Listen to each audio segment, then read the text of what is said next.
عليكم اولادي بناتي، كاع اللي يتبعوا المتتبعين تاعي. نتمنى تكونوا ان شاء الله في صحه جيده.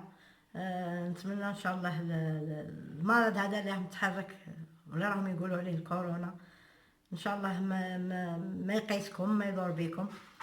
وان شاء الله اليوم راني جايبه وصفه تقريبا انا ماني ما على باليش، يعلم الله، بصح قادر تكون دواء للكورونا، من علم ربي، لانه الدواء اللي راني جايبته اليوم صحي صحي بدرجه قويه. المهم الدواء هذا اللي غادي الوصفه اللي غادي نعطيها لكم اليوم خاصه بجهاز، يعني تخص الرئتين والجهاز التنفسي. يعني ربما يضع سر في اضعف خلقه، الله اعلم، ما عنديش خبره في المرض هذا، ولكن الدواء هذا جربناه الناس اللي عندهم ازماتيك، اللي حشك صدرهم كان معمر بالنخامي حتى اللي يقيسوا الدم ريحوا عليه 100%. المهم ما نطولش عليكم، ندخل في الوصفه. الدواء هذا فيه عشبتين فقط موجودين عند كاع العطارين. الوصفه الاولى هي الاملج. شوفوا باش الجميع يعرف واش هي الاملج، كتبتها لكم باش ما ربما الصوت ما يكونش واضح. ها هو شوفوه كي داير، متوفر كاع عند العطارين. وعندنا الوصفه الثانيه، العشبه الثانيه هي البردقوش. تفضلوا. اذا واش نديروا؟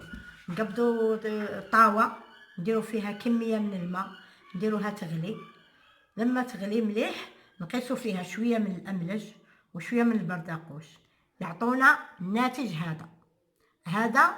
هذا هو اللي نستعملوه. يعني كيما يغلو نصفوه، يعني ما يغليش الماء فقط اللي يغلي. يعني كي نقيسوا شويه من هذا شويه من هذا، غليه وحده كافيه ونطفوا، خلوه واحد دقيقه ولا ينفعل في داك الماء ونصفوه، يعطينا النتيجه هذا كما قلت لكم. المهم هذا يتشرب فاتر، يعني دافي، ما هو ساخن ما هو بارد، يتشرب.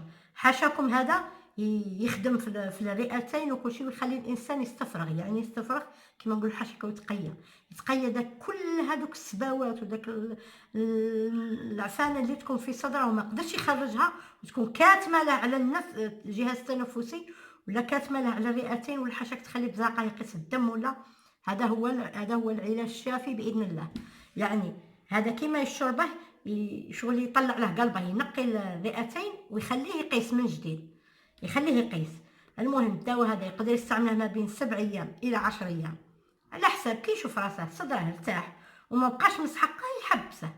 وصدقوني الا ما نفعش ما يضرش. يعني جربناه لكذا ناس كانت تستعمل البومبا، صدقوني حبستها نهائي، وتشافيه والله ان شاء الله، والله يجيب الشفاء للجميع. والسلام عليكم ورحمه الله.